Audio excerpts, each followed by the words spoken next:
In 𝘠𝘕𝑚𝑑-Bhagavatam, the gopis pray, "Of all the devotees, this Govardhana hill is the best. O my friends, this hill supplies Krishna and Balaram, as well as their calves, cows, and cowherd friends, with all kinds of necessities. Water for drinking, very soft grass, caves, fruits, flowers, and vegetables. In this way, the hill offers respect to the Lord. Being touched by the lotus feet of Krishna and Balaram, Govardhana hill appears very jubilant."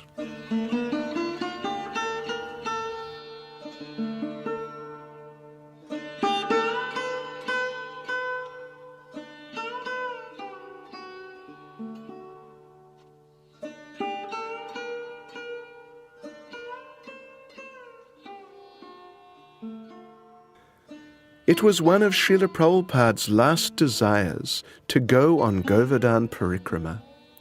Even though his body was practically finished, His Divine Grace asked His disciples to arrange for a bullock cart to take him around this most sacred pastime place of the Lord. And it was only after much pleading from them that Prabhupada agreed not to go. In this way, we can understand that Govardhana hill is very dear to him, as it always has been to the great acharyas in our line. And with this in mind, we have undertaken to make this video presentation on Govardhana Parikrama, the complete circumambulation of the hill on foot. Our idea has been to present the beauty of this sacred hill and explain the different pastimes that took place around it. We pray to Srila Prabhupada that this small effort to please him will be successful. Krishna Kirtana Ganana Tanaparo Premamritam Banidhi Dhira Dhira Jana Priyakaram Nirmasaral. Here we see a map of Govardhana hill. We'll be starting at Radha Kund, the left-hand end on the top side, and then heading along to the right. When we reach the end, we'll come around and go back along the lower side of the hill, finishing again at Radha Kund. It's early in the morning as we arrive on the edge of Radha Kund town. We offer our prostrated obeisances in the holy dust of this sacred place and pray to the Lord to allow our parikrama to be successful. The whole walk is about 23 kilometers, which takes a minimum of 5 hours to complete, although normally we like to take our time and spend the whole day visiting the pastime places around the hill. This is a Krishna-conscious way of having a family outing, taking the time to do Govardhana Parikrama together. This family is doing Dandavat Parikrama, offering obeisances again and again until they cover the whole distance, which takes several days to complete. On the way to our first stop, Kusum Sarovar, we pass the Radhakanta Yugal Swarup Mandir, designed in classic palace architectural style. Then we move on to Kusum Sarovar.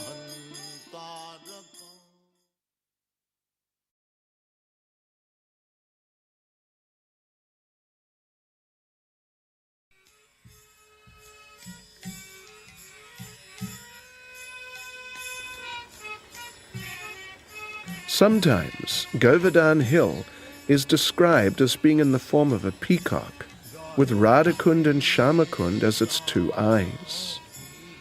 Srila Vishwanath Chakravarti Thakur prays, with its nearby forest groves and the limitless nectar-trickling flowers in its waters, Kusum Sarovar shines with great splendor.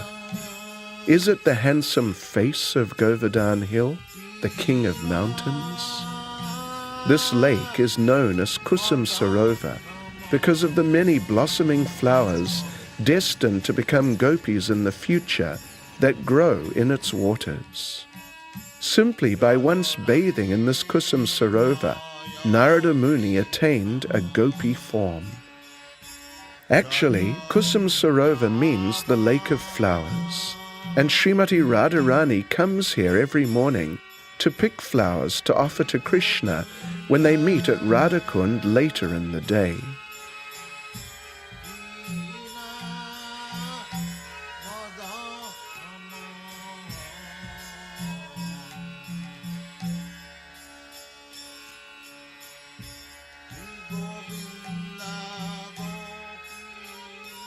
Devotees come to visit the shrines above the lake, built as offerings of thanks to Krishna after the Maharaj of nearby Bharatpur defeated the Muslims in battle about 300 years ago. This first shrine is dedicated to the lotus feet of Srimati Radharani. On the ceiling we see paintings of different pastimes of the Lord. Here, Nrsingadev kills Hiranyakashipu. Here, Varaha saves the earth planet. Here we see a spectacular painting of Lord Ram's battle for Lanka, complete with someone looking like Kumbhakarna consuming warriors from both sides. The main shrine is dedicated to the lotus feet of Lord Krishna. On the ceiling we find more paintings of the avatars and different pastimes of Radha and Krishna. The simple building at the end is actually a temple for a Balaram Govardhan Shila. The devotees here, who are members of ISKCON, worship him very nicely. At the other end, we go up on the roof and have a view across Govardhan Hill to Uddhavakund, where Uddhava spoke the glories of the Lord to Vajranabh, Lord Krishna's great-grandson, as described in the literature known as Srimad Bhagavatam Mahatmya. Next to it is a Goshala. We'll be visiting this area as we go around the other side of Govardhan Hill. By now you may have noticed that we've not actually seen Govardhan Hill yet. At this point, at the northern end, the hill is completely underground, but as we move further south, it will gradually show itself.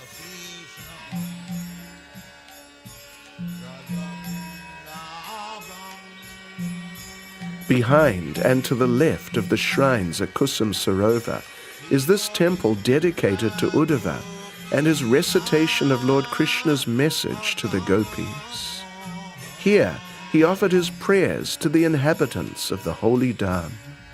He said, "The gopis of Vrindavan have given up the association of their husbands, sons, and other family members who are very difficult to give up, and they've forsaken the path of chastity to take shelter of the lotus feet of Mukunda, Krishna, which one should search for by Vedic knowledge. Oh, let me be fortunate enough to be one of the bushes, creepers, or herbs in Vrindavan, because the gopis trample them and bless them with the dust of their lotus feet."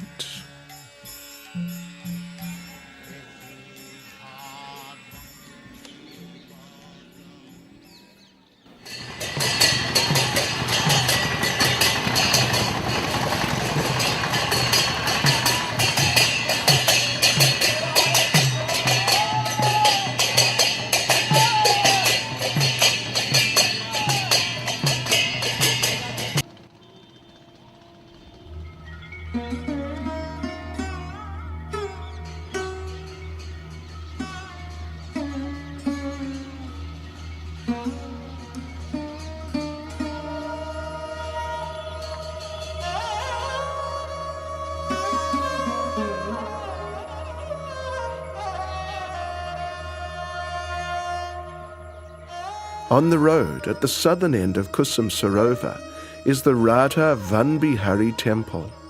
On the altar they have different shilas. Here we see one shila which has been carved to show baby Krishna sucking his toe, lying on a banyan leaf.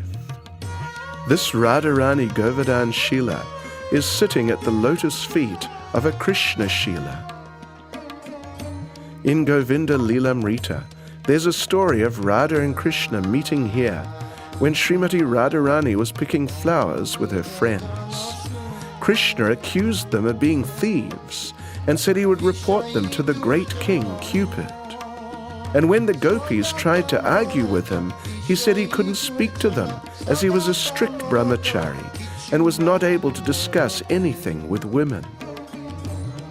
Finally, as we see in this picture here on the altar, Krishna combed Srimati Radharani's hair in the company of Lalita and Vishaka on the banks of Kusum Sarovar. This temple is run by ISKCON devotees, headed by His Holiness Bhakti Balapuri Maharaj. We come back out to the Parikrama path and move a little further south.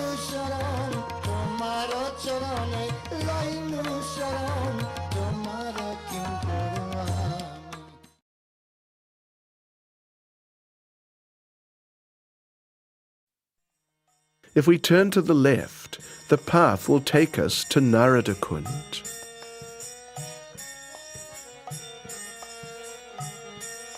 Here we find a small ashram on the site where the great sage performed austerities under the instruction of Vrinda Devi to get a suitable form for watching Radha and Krishna's Astakaliya Leelas.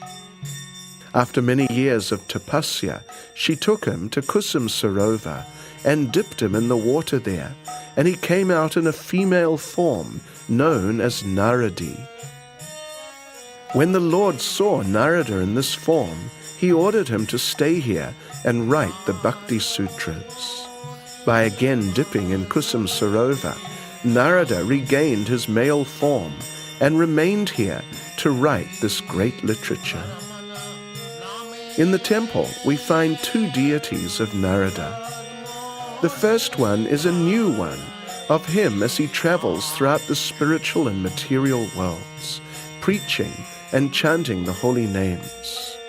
At the back is an older deity in which he seems to have his sari on as Naradi.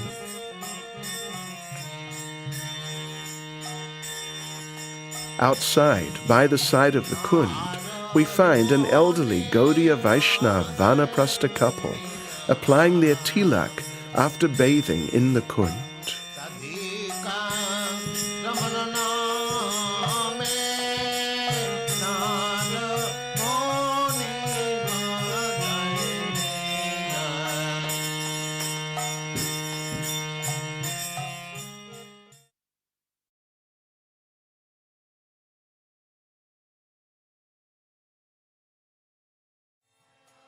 From here, we move down the Parikrama path to the place where we first see Govardhan Hill lifting its head out of the dust of Sri Vrindavan Dham. Lord Chaitanya came here when he performed his Govardhan Parikrama. Chaitanya Charitamrita describes as follows. From Radha Kund, Sri Chaitanya Mahaprabhu went to Kusum Sarovar. When he saw Govardhan Hill near there, he was overwhelmed with joy.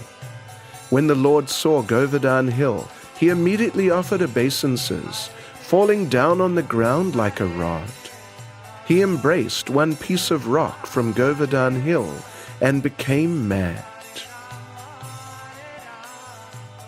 Perhaps these are some of those same Govardhan Shilas that Lord Chaitanya first saw.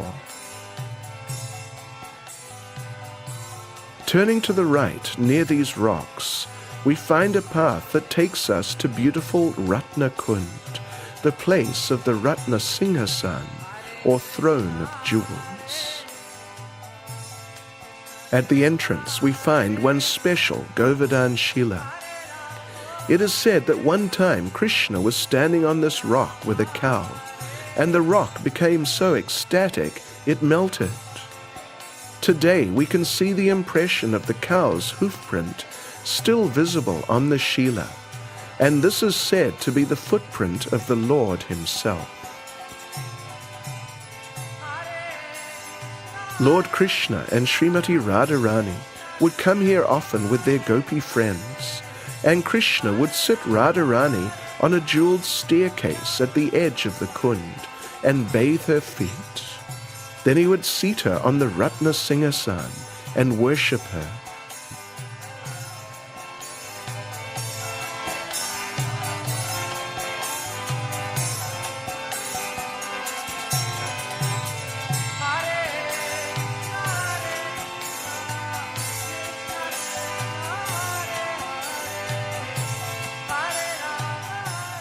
Srimad Bhagavatam describes the pastime in which Krishna and Balaram were dancing with their gopis near Ratnakund, and one great demon named 𝘠𝘠𝘠𝘠 came and kidnapped the girls.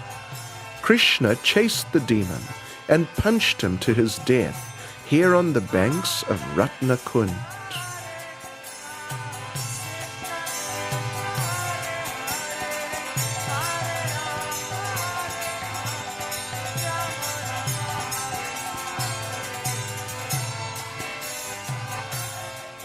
From the roof, we see Govardhana Hill just beginning to show his head through the dust of Vraj Mandala.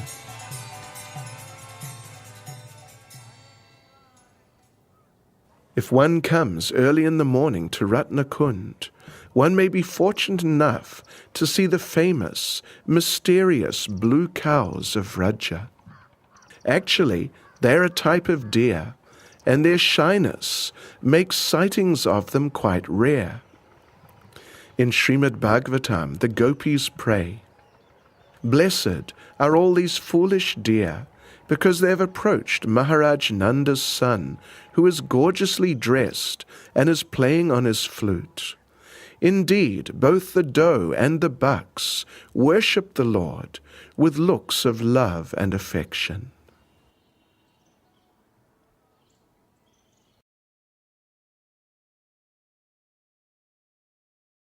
If one walks back down the dirt path, one comes to 𝘬𝘯𝘭, where Krishna and Balaram and the cowherd boys would come every day to let the cows drink. Now it looks quite nice, but previously it was almost in a state of ruin.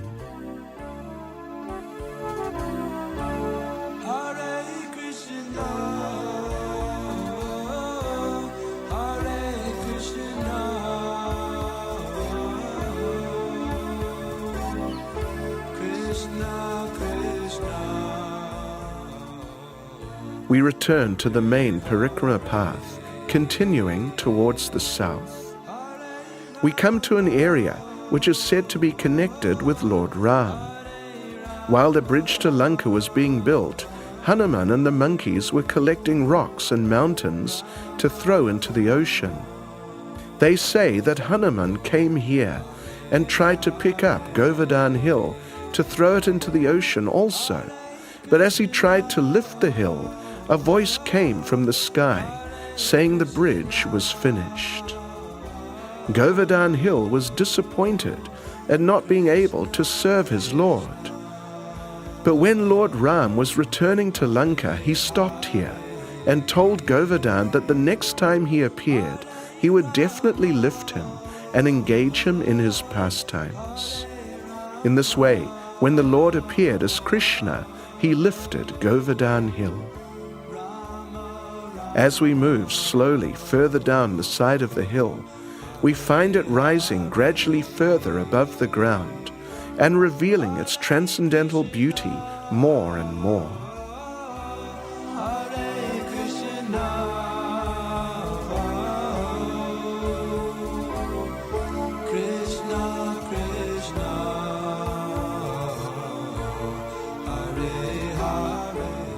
As one moves around Govardhana Hill, one finds different types of sadhus.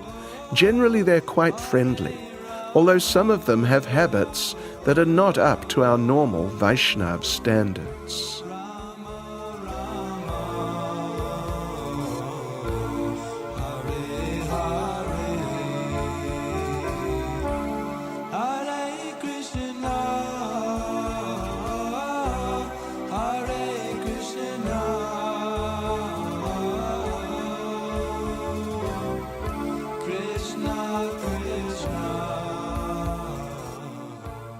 At the crossroads, we take the right-hand fork towards Govardhana town.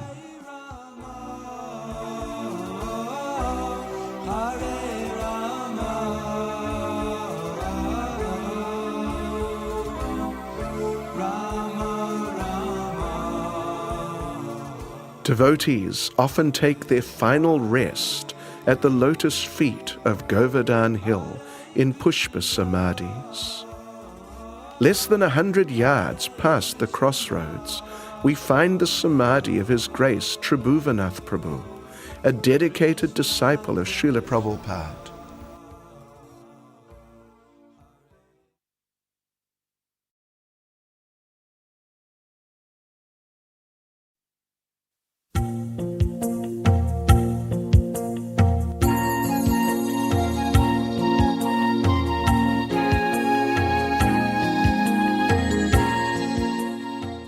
Now we're entering Govardhana town. The devotees on parikrama keep moving forward, but some of the locals are relaxing in the shade.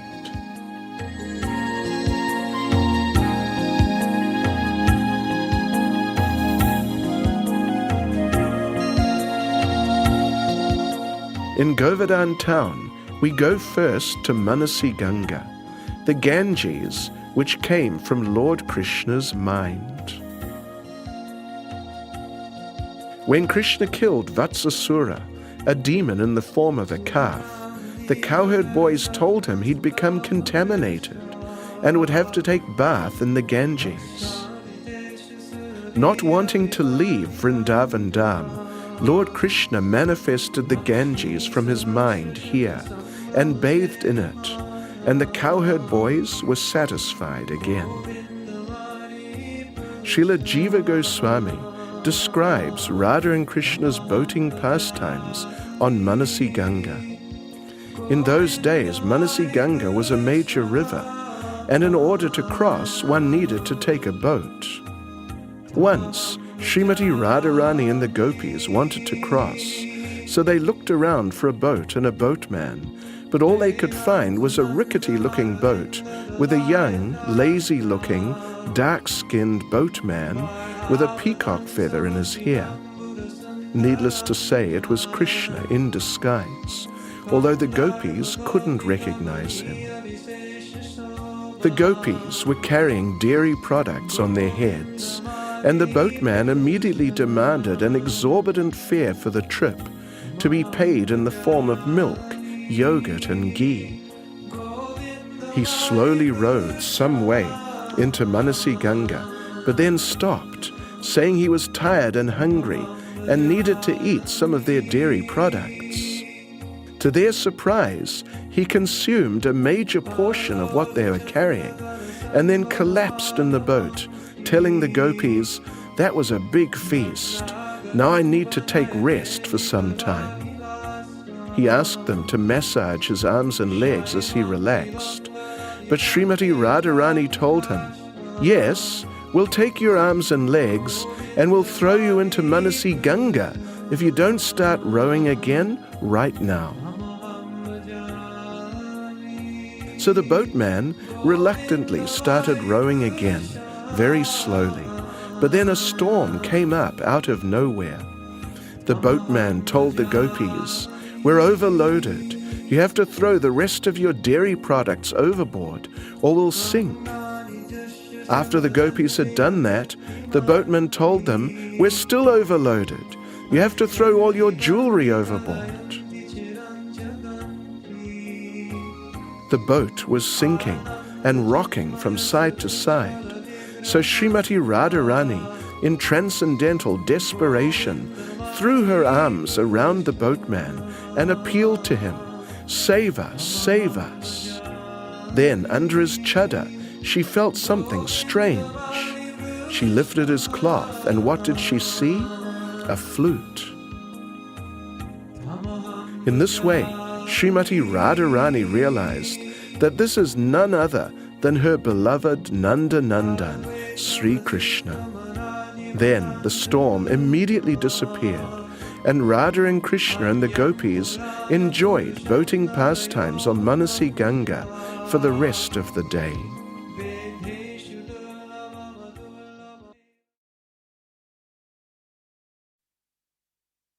On the far side, we see a temple dome. This is the 𝘖𝘓𝘕𝑒𝑠₴ Shiva Mandir, and next to it is the Bhajan Kutir of Srila Sanatana Goswami. Let's go and have darshan. Here we see 𝘖𝘓𝘓 Shiva manifested as 5 Shiva lingas. 500 years ago, Srila Sanatana Goswami was living here, but mosquitoes were bothering him, so he felt he had to leave. Lord Shiva appeared to him in the form of a Brahmin and said he would get rid of the mosquitoes and begged Sanatana not to go. From that day on, there have been no mosquitoes here. This is the Bhajan Kutir of Srila Sanatana Goswami. He stayed here for many years and finally left this world here on the banks of Manasi Ganga.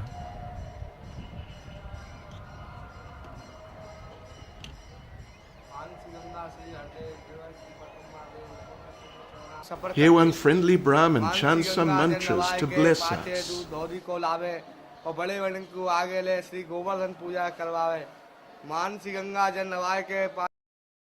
Back on the other side, we turn up to the left to the Manasi Devi temple. She's Yoga Maya, the presiding deity of the lake, always ready to protect the dam from any nonsense people.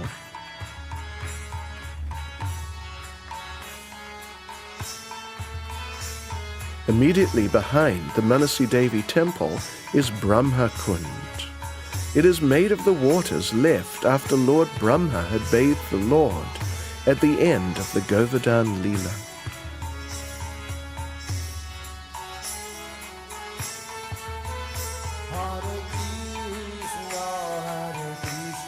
If we continue on a little further, we come to the Haridev temple. Haridev is Krishna lifting Govardhana hill, and he is the presiding deity of the western petal of Vraj Mandala.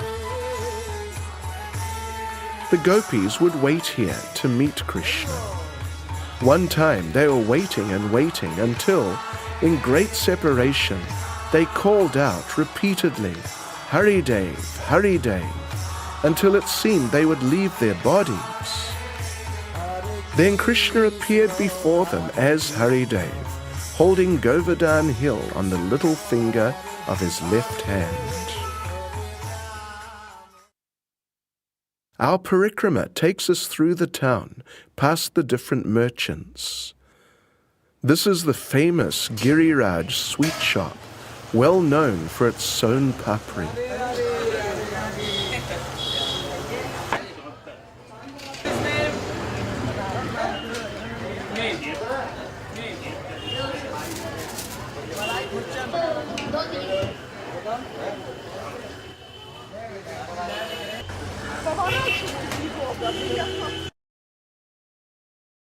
Then we enter the area known as Dangati, or the place of the tax-collecting pastimes.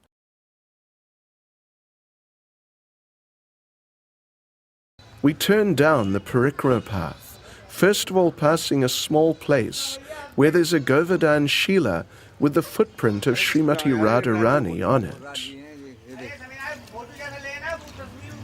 Radharani पोट बताओ भाई देखो ये राधारानी पोट ये कृष्ण पोट ये finger choco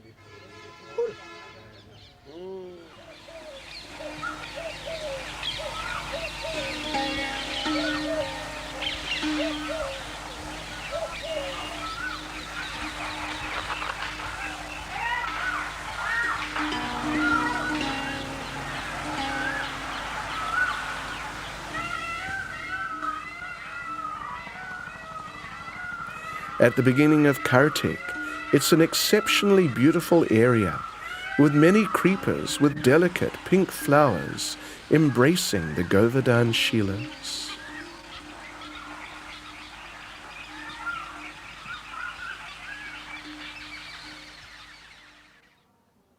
Srila Raghunath Das Goswami describes in 𝘠𝘠𝘠 Chintamani that one time a big fire sacrifice was being held at 𝘠𝘩𝘷𝘢𝘳𝘢, further to the south, for the benefit of Krishna and Balaram. So the gopis wanted to take ghee to be offered in the yajna. Carrying their clay pots on their heads, they came from Radha Kund and tried to cross the hill here at 𝘠𝑛𝑔𝑎TI. However, before they could go over the hill, they had to pass Krishna and his cowherd boyfriends, who were in a very playful mood. When Krishna first saw Srimati Radharani, he became momentarily bewildered. He asked himself, "Is this a blossoming champak vine? No, champak vines are stationary, and this being moves. Is this a lightning flash? No, lightning shines only for a moment in the sky, and this being remains continually before me. Is this a river with splendid waves? No, for rivers are formless, and this being has a very beautiful form." Then he understood it could only be Vrishabhanu Nandini, Srimati Radharani.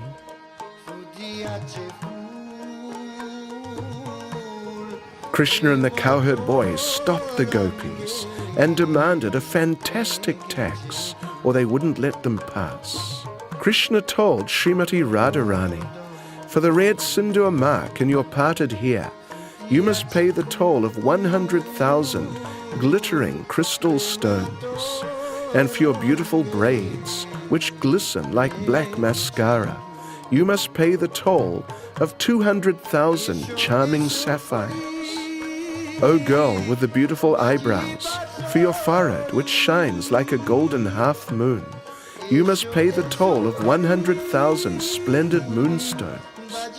And for the tilak markings drawn in musk on your forehead, you must pay the toll of 100 million moon-shaped pendants studded with sapphires. For your bending eyebrows, you must pay the toll of 50,000 quivers studded with sapphires. And for your beautiful ears, you must pay the toll of many bowstrings made of charming new lapis lazuli stones." In this way, Krishna charged an amazing tax for each part of Srimati Radharani's transcendental body, and there was no possibility of her paying, but Krishna would not let the gopis pass till they paid. Then an older gopi, Nandimukhi, came and arranged that the next day the gopis would meet Krishna at a nearby kund at 11 in the morning and settle the tax. When we walk past that kund shortly, we'll stop there and finish the pastime.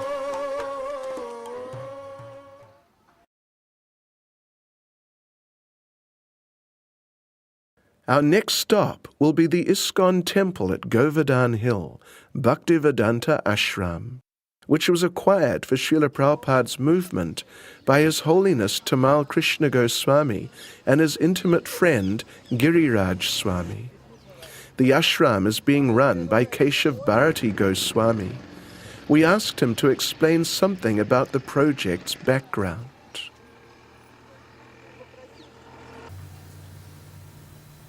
In the late 80s, Tamal Krishna Maharaj began a project, commentary on the Brahma Samhita. And in doing that, the project expanded into many details about Braj. And in doing that, he started to visit places and do parikramas. And he hadn't done very many of those earlier in his Krishna conscious career. So then he was doing a parikrama with Giriraj Maharaj and some other devotees. And he saw this place and was attracted. They found out, who owned the property. It was owned by a small king in Madhya Pradesh, called, I think his name was 𝘠𝘩𝘠𝘠. So through the efforts of Mahamantra in Delhi and Mahaprabhu, lawyer in Bombay, Tamal Krishna Maharaj, negotiated and finally ended up acquiring this property. We can see in our movement that, due to the nature of our movement, it is a preaching movement, it caters to the masses, and therefore we have to collect large amounts of funds in order to build large temples and spread Krishna consciousness in a very expensive way, which was Srila Prabhupada's mission.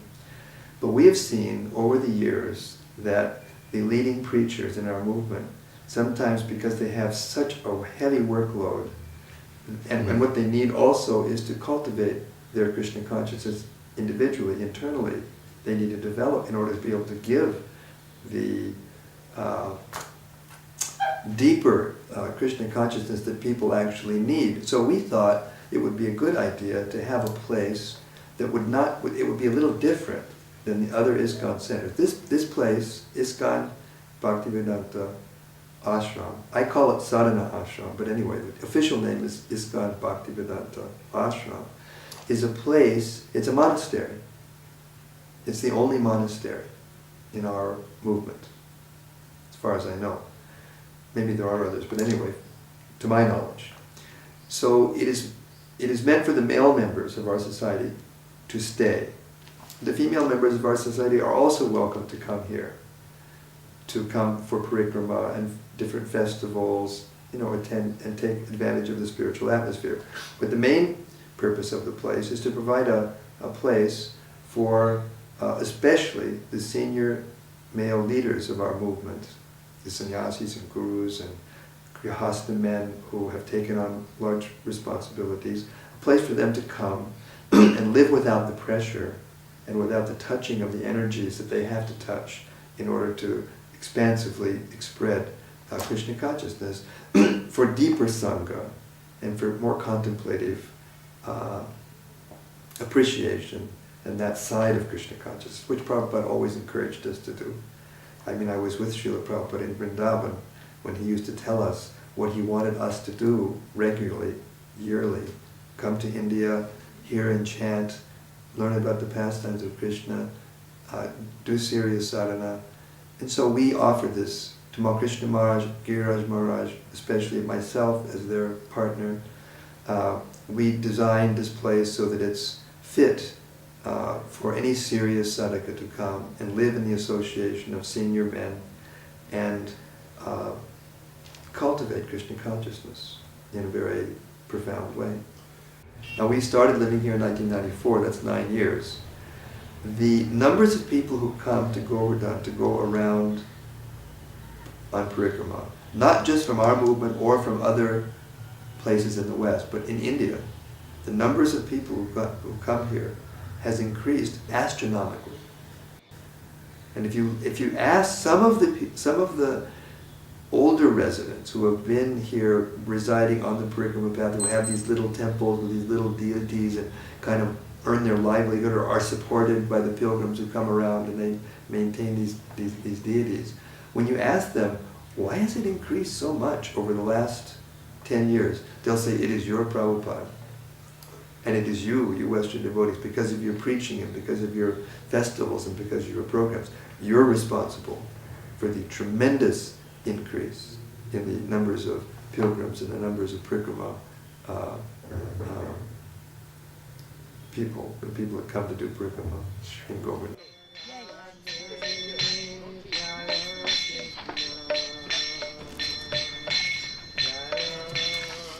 This is the Pushpa Samadhi of Tamal Krishna Goswami, well known as one of Srila Prabhupada's most dedicated disciples.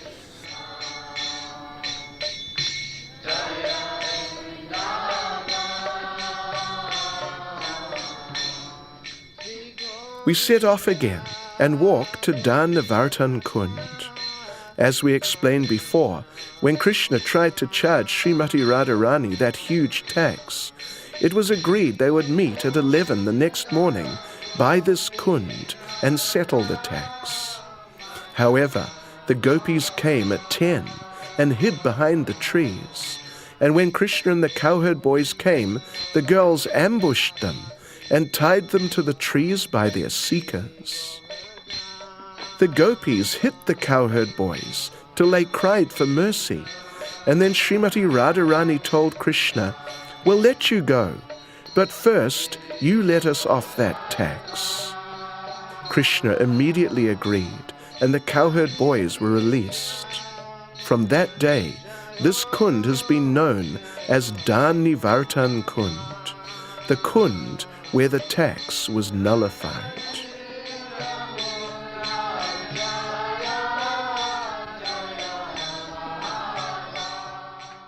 We walk on and take the inner path, which takes us closer to the hill. Along its side, we find many Kadamba trees, recognizable by their characteristic leaves and seed pods.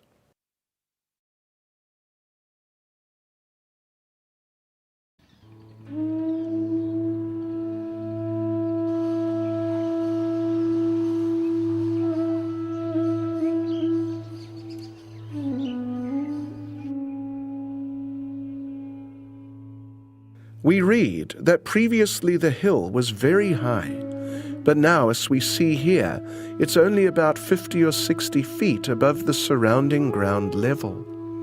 In Lalita Madhava, Srila Rupa Goswami describes how this happened. When Lord Krishna left Vrindavan, Srimati Radharani was thrown into a bottomless ocean of separation and searched all of Vraj Mandala for him.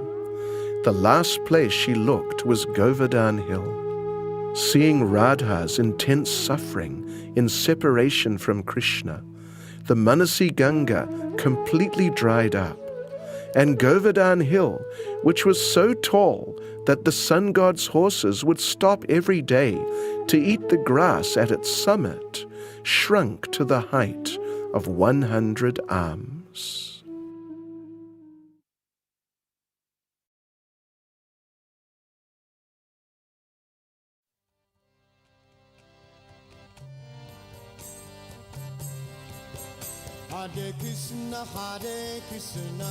This is the area that the Govardhana Puja took place in. Srimad Bhagavatam describes how Krishna challenged his father Nanda Maharaj as to the value of the annual Indra Puja. He told his father, "We're not dependent on Indra. We're actually dependent on the cows as they sustain us, and on Govardhana Hill as it sustains the cows. And we're also dependent on the Brahmins who direct us in our lives.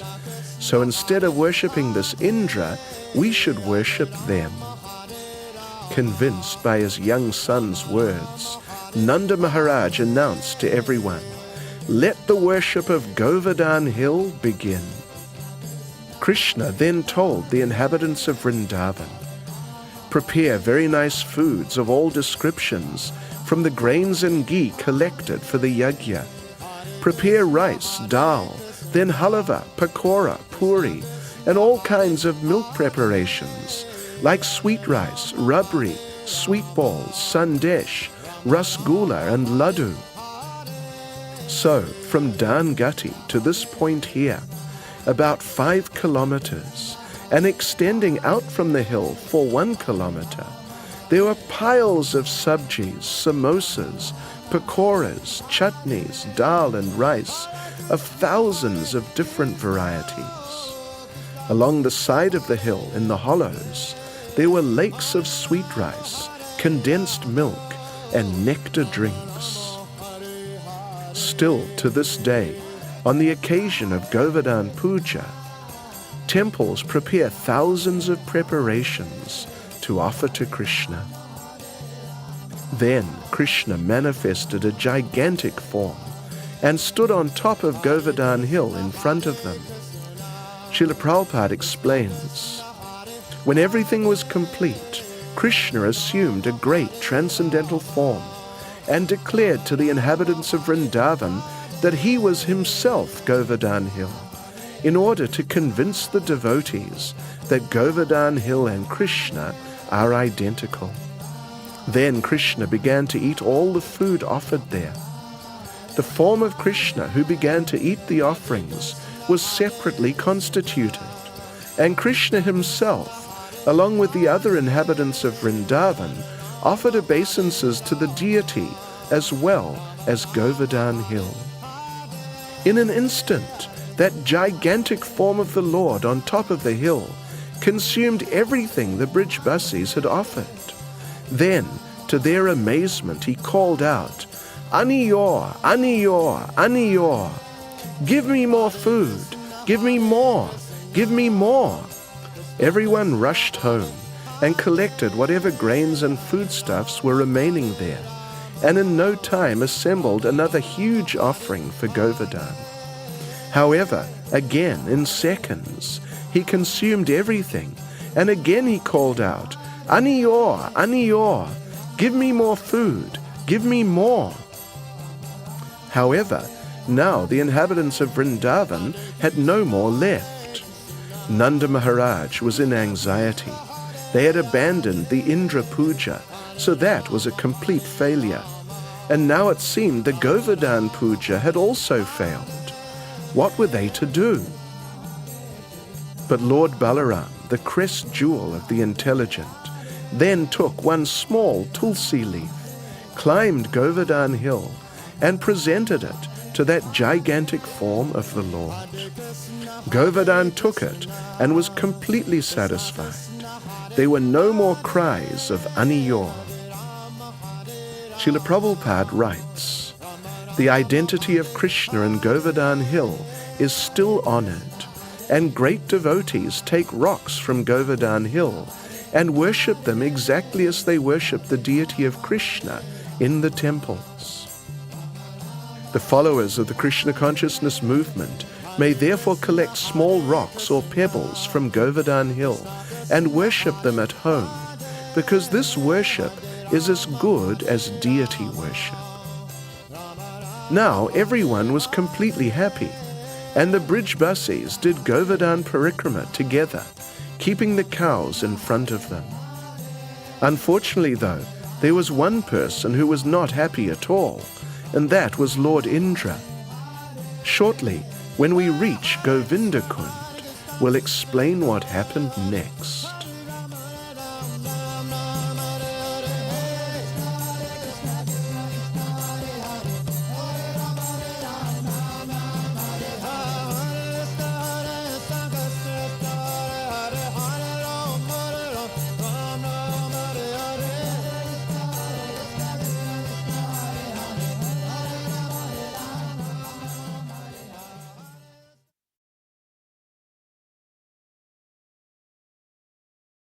As we continue on the Parikrama path, we pass through the small town which is named Aniyor after this great pastime.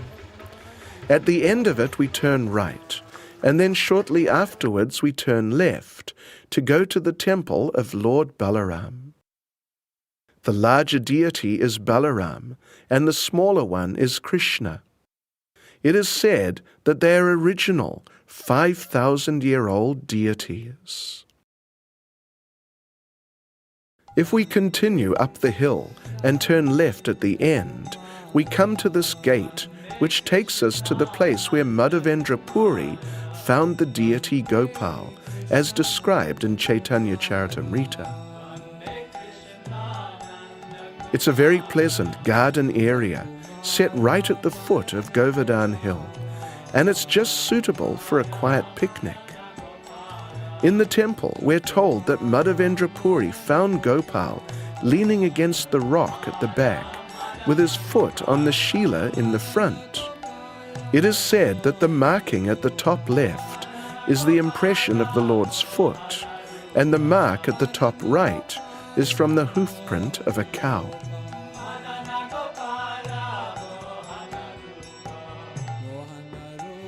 We walk on past Sankarshan Kund. It is said that the Balaram deity was hidden in the waters here for many years during the rule of the Muslims. Chaitanya Charitamrita tells us that 𝘠𝘓𝑗𝑟 installed Gopal on top of the hill near here. Perhaps that was near this old temple, or maybe where the new temple is.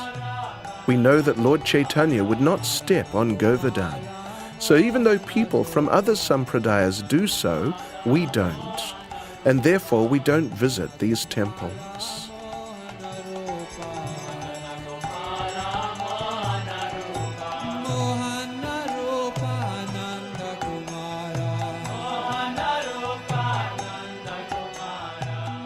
We walk on past the Kund and then turn right through these gates.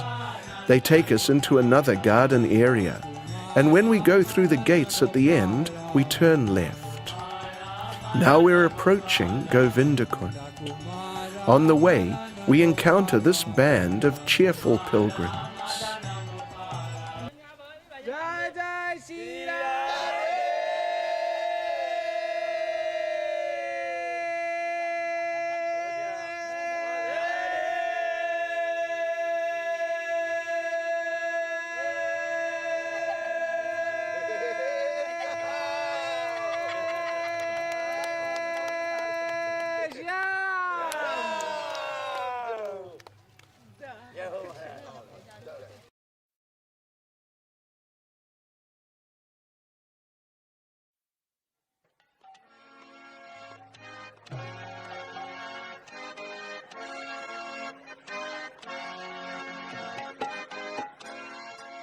Now we're on the banks of Govinda-Kund.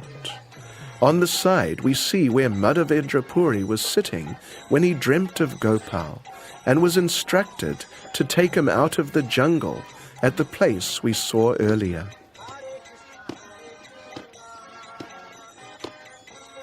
After the Govardhan Puja, Lord Indra sent the terrible Samvartika storm clouds, which inundate the universe at the time of devastation.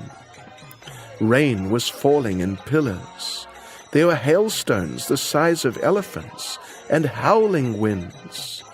All the Brijbasis were thrown into a great ocean of anxiety, and they immediately took shelter of Krishna, calling out, "Krishna, Krishna, O most fortunate one, please deliver the cows from the wrath of Indra.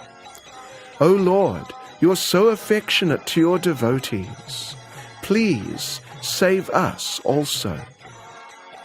Krishna then lifted Govardhan hill on the little finger of his left hand and held it there for 7 days and nights, sheltering all the inhabitants of Vrindavan, both man and animal. During that time, the Brijbasis sustained themselves by simply looking at Krishna and drinking his beauty with their eyes. Krishna was watching them and drinking their love. Sometimes they became perplexed and wondered how such a young boy could hold such a big hill on his own. The cowherd men then thought that they'd hold it with their sticks. But then Krishna let some of the weight shift in their direction. As the hill seemed to be coming on their heads to crush them, they called out, "Krishna, Krishna, help!" And Krishna took the weight back on his side. All of the younger gopis were observing Krishna's wonderful achievement, and Krishna was also smiling at seeing the gopis. As he glanced over their beautiful bodies, his hand began to shake, and upon seeing his hand shake, all of the cowherd men underneath the hill became a little disturbed. Then there was a tumultuous roaring sound, and they all began to pray to Krishna for safety. At this time, Lord Balaram was smiling, thinking that these cowherd men had been frightened by the shaking of Govardhan hill. But, seeing Balaram smile, Krishna thought that Balaram had understood his mind in observing the bodies of the gopis, and he immediately became bashful. After 7 days, Indra called off the storm clouds, and the skies became clear again. All the Brijbasis came out, and Lord Krishna replaced Govardhan hill as before. Indra came there to beg forgiveness from the Lord performing a great abhishek in the company of all the demigods, great sages, personified oceans, holy rivers, and kunds. Everyone who was important in the whole universe was there. The Charanamrita from that abhishek filled this area and became the waters of Govinda Kund.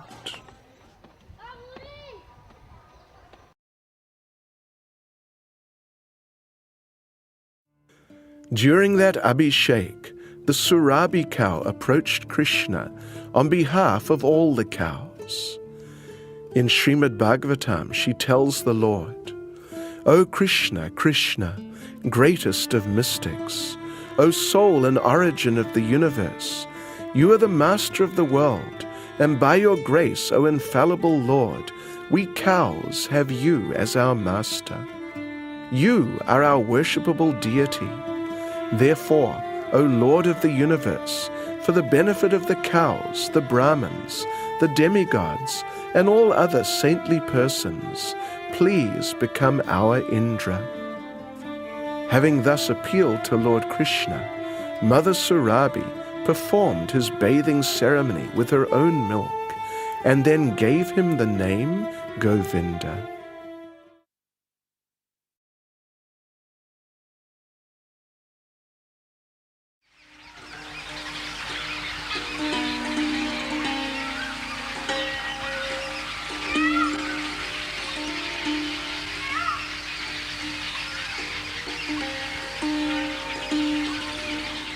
As we move on past Govinda Kund, we come to a part of Govardhana Hill that is particularly beautiful. The trees sometimes hang over the shilas, protecting them from the sun. In Srimad Bhagavatam, the gopis pray, "Of all the devotees, this Govardhana Hill is the best. O my friends, this hill supplies Krishna and Balaram, as well as their calves, cows, and cowherd friends, with all kinds of necessities: water for drinking, very soft grass, caves, fruits, flowers, and vegetables. In this way, the hill offers respect to the Lord. Being touched by the lotus feet of Krishna and Balaram, Govardhana Hill appears very jubilant."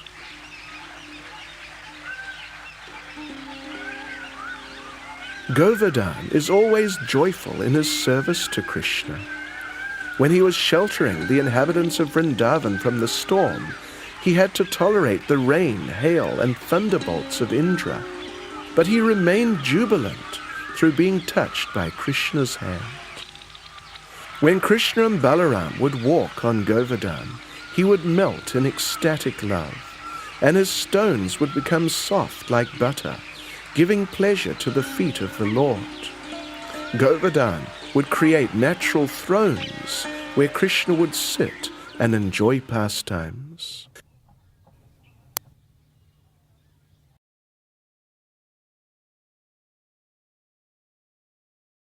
As we proceed south, we come across this temple of Lord Balaram.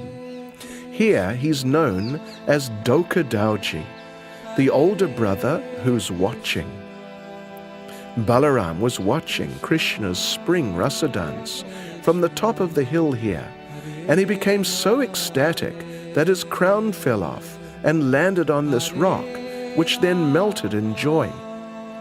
Even today, we can still see the impression of Balaram's crown in it, and so it is known as the Mukut Shila, or the Shila of the crown.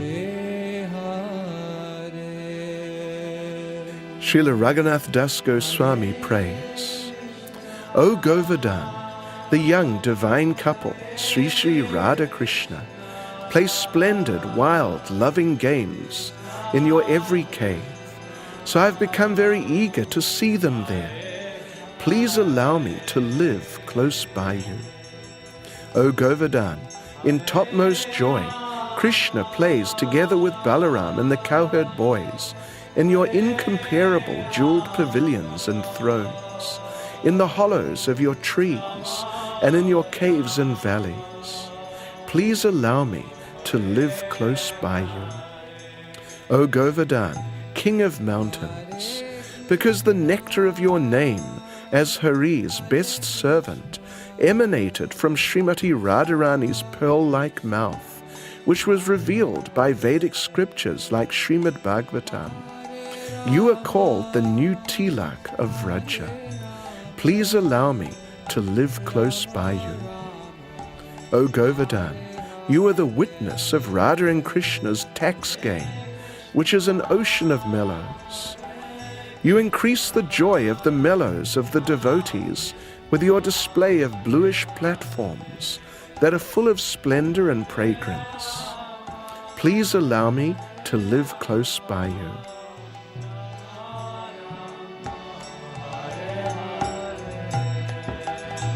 Hare Krishna, Hare Krishna, Krishna Krishna, Hare Hare, Hare Rama, Hare Rama, Rama Rama, Hare Hare.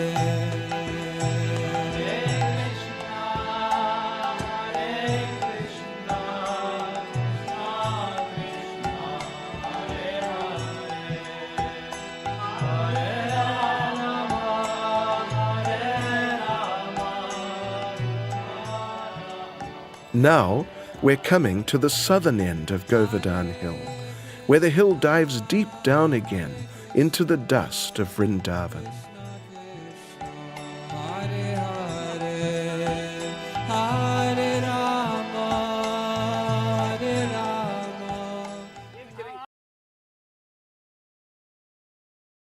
This area is known as Punchari, or the tail of the peacock, and here we find a temple of Lord Nrsingadev, who is here to protect the devotees as they do parikrama.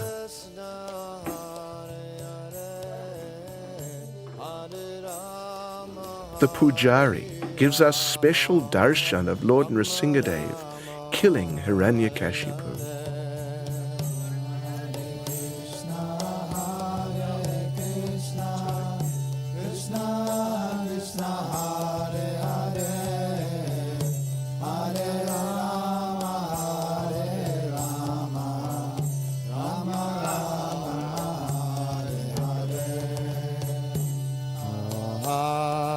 Krishna, Hare Krishna, Krishna Krishna, Hare Hare. From the temple, we get nice views down the side of the hill, and we see some of the local devotees at their daily activities. This little owl has just come back from a busy night on the hill. These parrots are enjoying the early morning sun, and these monkeys are up to their usual monkey business. We come across a parikrama party from the Nimbaka Sampradaya. Hundreds of them come through and assemble by Naval Kund and Apsara Kund.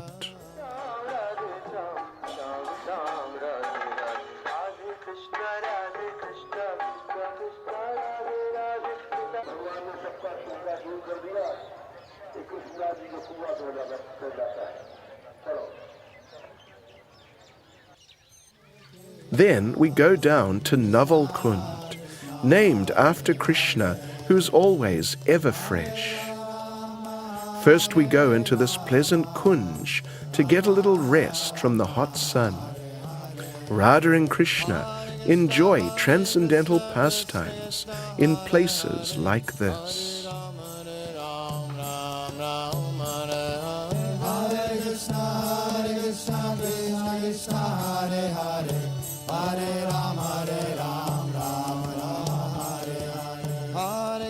During the spring rasa dance, it is said that Radha and Krishna were dancing in such ecstasy that their bodies melted, and Srimati Radharani's body became the waters of Apsara Kund, and Lord Krishna's body became the waters of Naval Kund. Others say that during the great Abhishek at Govinda Kund, the waters poured on Krishna by the heavenly Apsaras formed this Kund.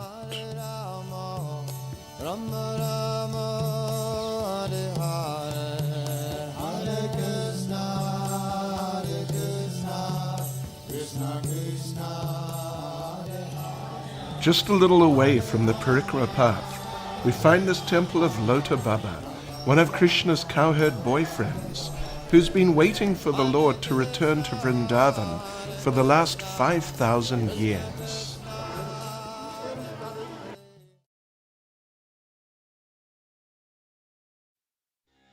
Now we start moving up the western side, towards the northern end of the hill.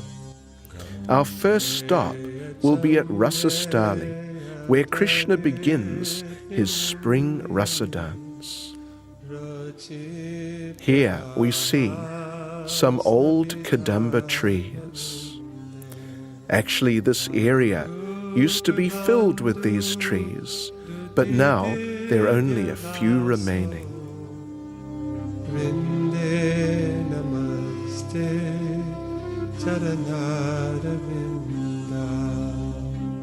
In the main temple, we find a deity of Krishna as Gopal, or Srinathji, the lifter of Govardhana hill.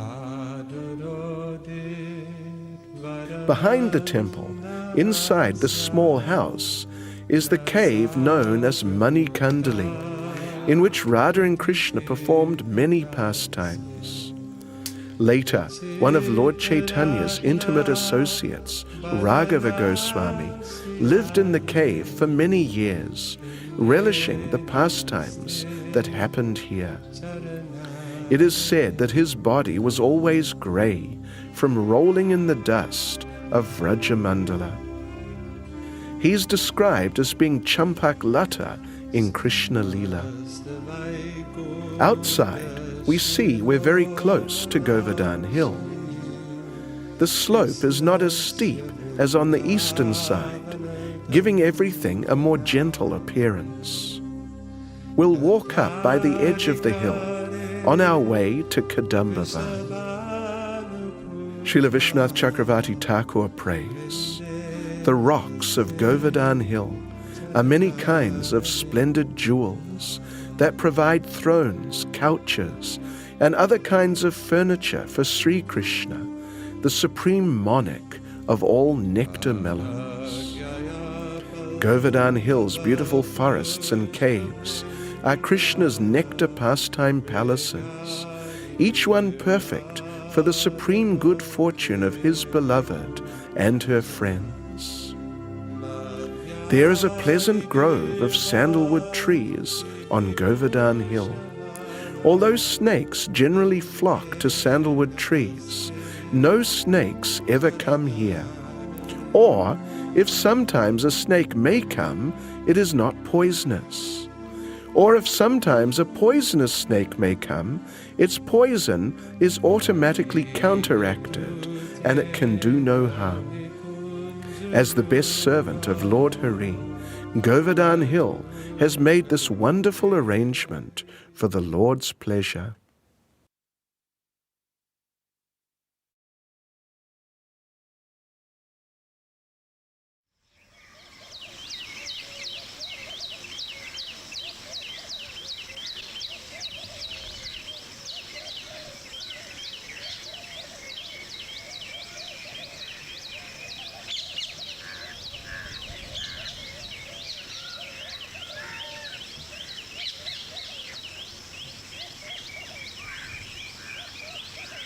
In the evenings, the grey monkeys gather for their own types of pastimes. Foolish though they may seem, they're all special souls who've somehow earned the right to take birth in this amazing transcendental place. One can see how Krishna must have had great fun with them in his pastimes.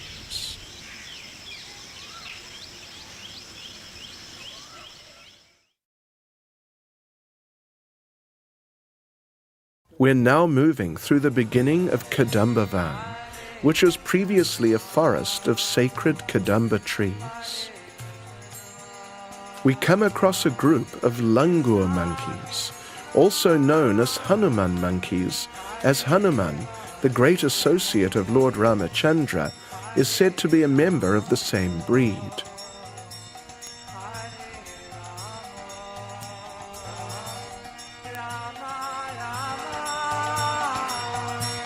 Hare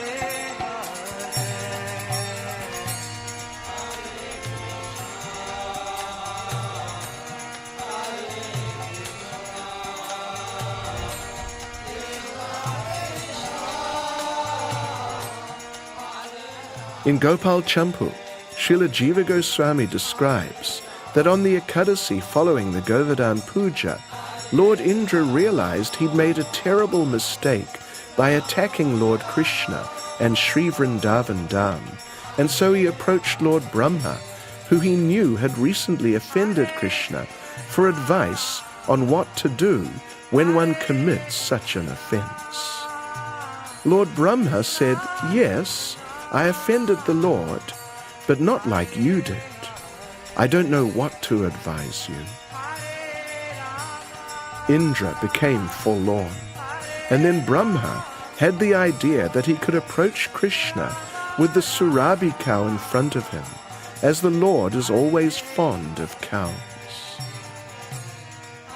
When Indra came from the heavenly planets, he first landed here, and sure enough, there was Krishna.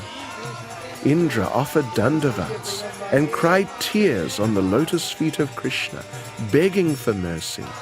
But Krishna paid no attention to him and simply walked away to the north. Those tears of Indra filled this Kund, which is now known as Indra Kund.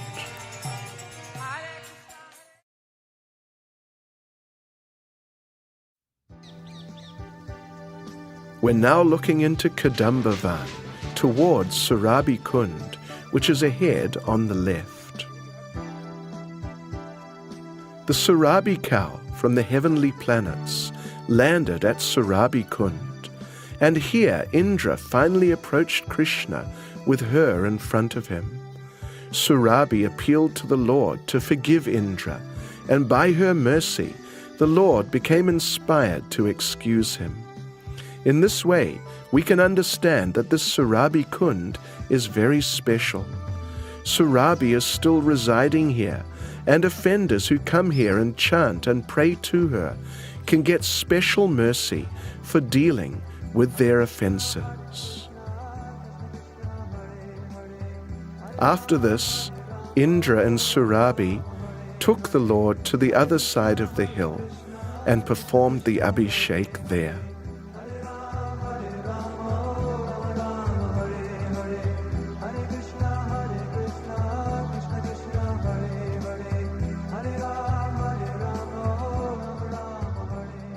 Now we're in the heart of Kadambavan. It is said that if one rolls in the dust here, one will achieve love of God very easily.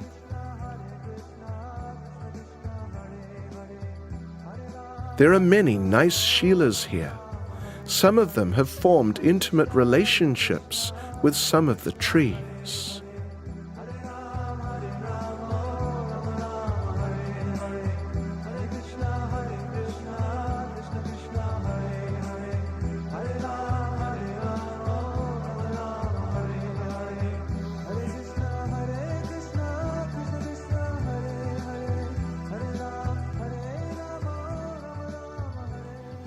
As we come out the other side of Kadambavan, we find Airavata Kund, where Airavata, Indra's elephant carrier, landed when he came for the Abhishek. Unfortunately now it's in a state of disrepair.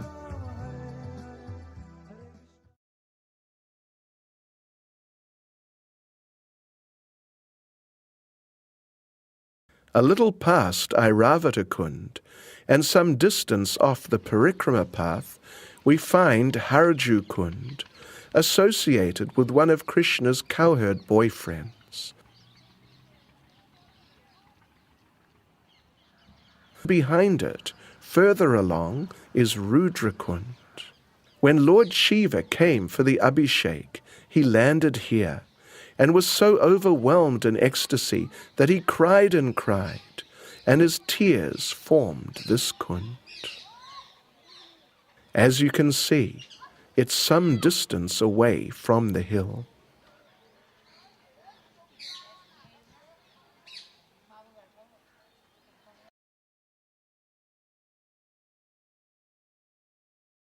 Back by the main Parikrama path, we begin to approach the town of Jatipur, which is associated with Vallabhacharya and his Pusti Marg. Here, people bathe Govardhana Hill with milk.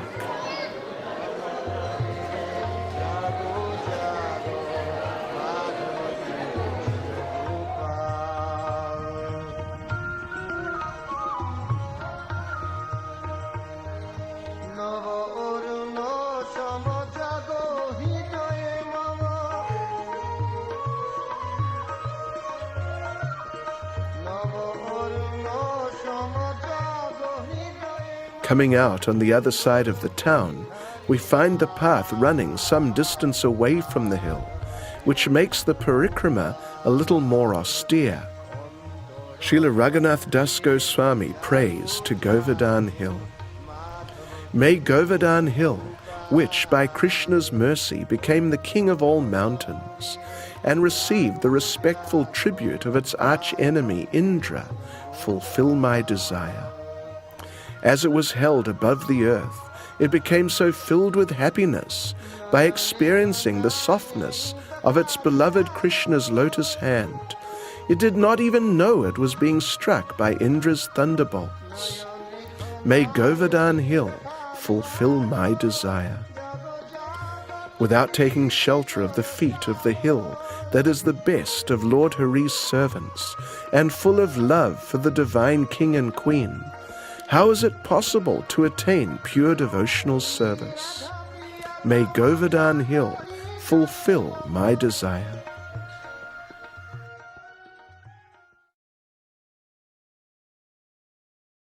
Now we're entering the town of Govardhana again, but this time from the other side of the hill. We pass through and begin the final leg of our parikrama.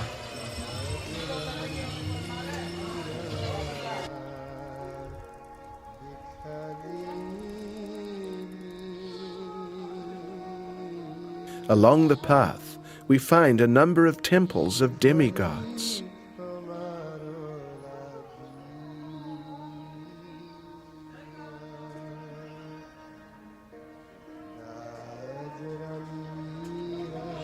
Here, Hanuman sorts out one rascal demon. Some distance to the right, we can see that Govardhana Hill is again becoming smaller and smaller.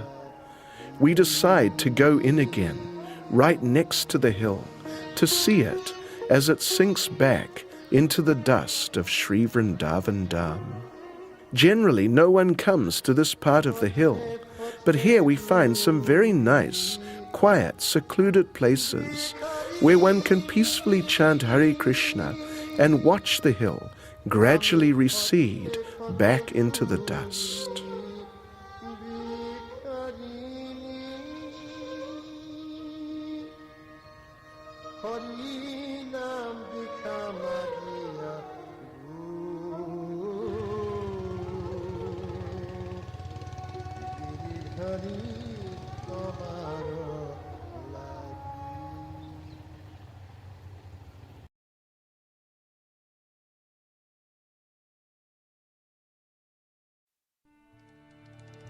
Our next stop is Uddhava Kund.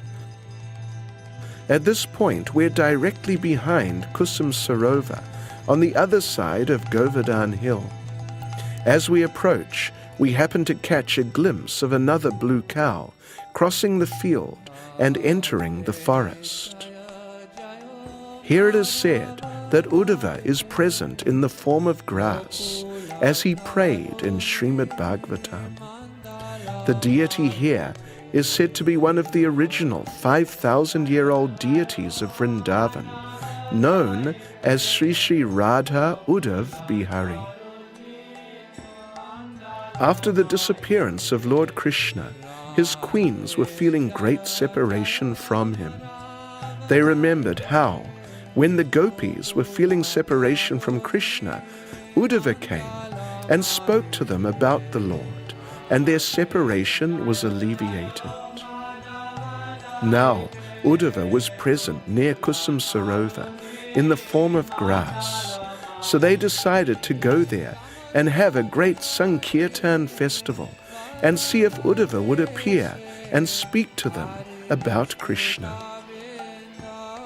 In the company of Krishna's great-grandson, Vajranabh, they went and performed Harinam there. At that time, Sri Uddhava appeared before everyone. Uddhava then instructed Vajranabh and Lord Krishna's queens in Srimad Bhagavatam for 1 month. And as he spoke, they saw the pastimes happening around them with their own eyes. Then, as the recitation was going on, the queens one by one entered those pastimes and passed away to the supreme abode.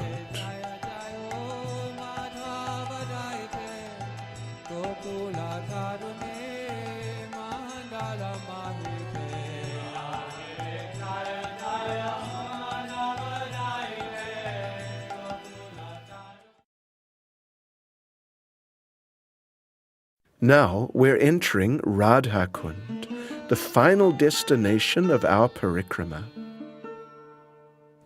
We cross the bridge and look back to where we were in the morning. This shows us that Govardhana hill is very long but very narrow. Radha Kund is the most sacred place in the universe. Srila Vishwanath Chakravarti Thakur prays, Shama Kund and Radha Kund are 2 great floods of the nectar of beauty. They're 2 great oceans of splendor. They're 2 beautiful roots from which sweet devotional service grows. They're 2 jewel mines of love. They're 2 seeds from which grow the jewel vines of transcendental pastimes.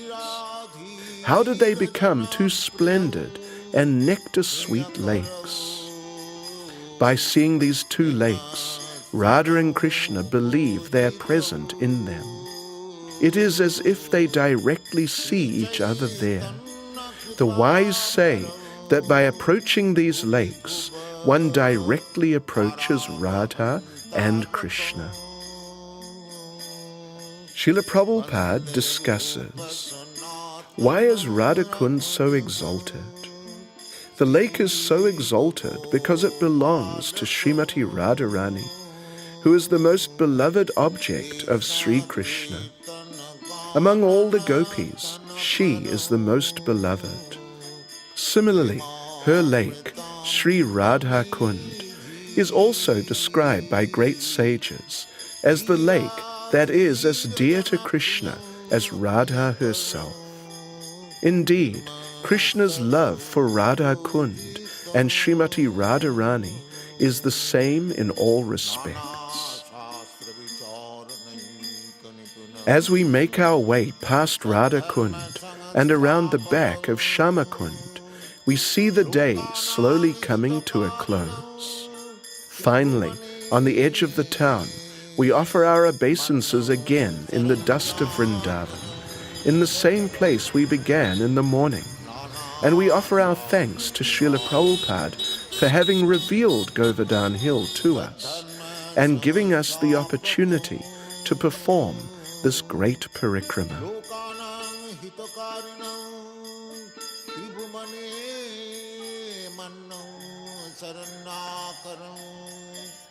Radha Krishna Padaravinda Bhajana Nandina Matvaliko Vande Rupa Sanatana Raghujuga Sri Jiva Gopalaka